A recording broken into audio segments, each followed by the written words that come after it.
Welcome to Hamilton Cinema.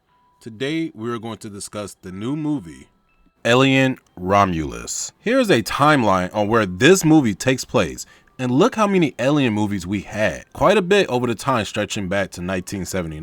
Now let's give a quick summary of this movie. Its plot follows a group of young space colonists who are scavenging an abandoned space station come face to face with a xenomorph. The director is Fede Alvarez. He's directed movies in the past, such as Don't Breathe and the 2013 version of Evil Dead, so I know he's capable of directing Alien. Alright folks, let's jump right into this review. Alright, let's get to acting and casting. The acting cast was pretty diverse and I do believe they did a good job. Now this guy who plays an android similar to the original movie did a really good job. I do believe in giving new actors a chance to showcase their talent, so I'm fine with having actors I rarely know. I'm gonna give the acting and casting a 8 out of 10. Moving on to visuals. The set design they made creates the atmosphere to be spooky for an alien movie. It's something you just have to see on the big screen, like IMAX. The xenomorphs actually looks pretty good, similar to the first Alien movie. Even the face huggers looked pretty real. I just like how some parts of the ship was like dark in the shadows and the creature was lurking in the back stalking,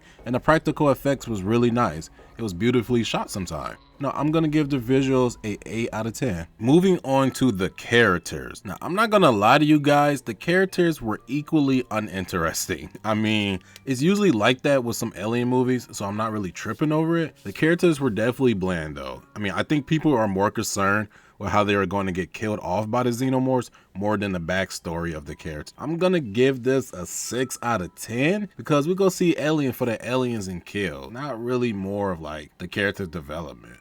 Moving on to pacing and length. The pacing was fairly decent for an alien movie. Exactly almost 2 hours is more than enough to tell a little story and watch some brutal kills on screen. Nothing was overdone. I will say the first 2 acts are pretty good, but the third act is okay. I'm not gonna say not too much about it. I'm gonna give the pacing and length an 8 out of 10.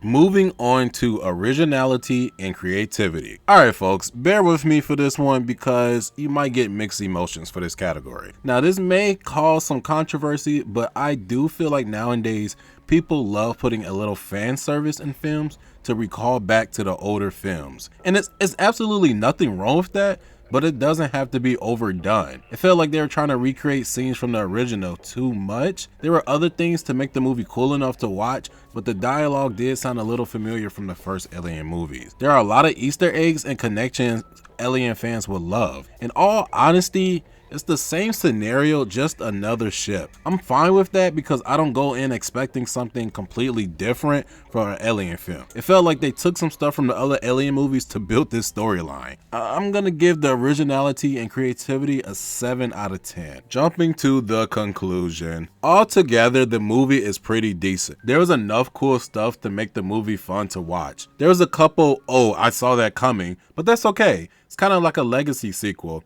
It's a standalone story that any sci-fi fan can enjoy, but it does tie into the other Alien movies with its connection. You know, the movie is above average. I mean, it's not boring, but it is predictable. It had its weak moments, but at the end of the day, it's a decent film. The director's style is nice, and I hope he could do a sequel with a better cast. With a franchise with lots of bad sequels, this movie was sort of a breath of fresh air to an extent. Now, if they got this director, Ridley Scott and James Cameron, then boy oh boy. But the next movie might be the best out of them all. Alright folks, that's it from me. Don't forget to like and subscribe, and thanks for watching.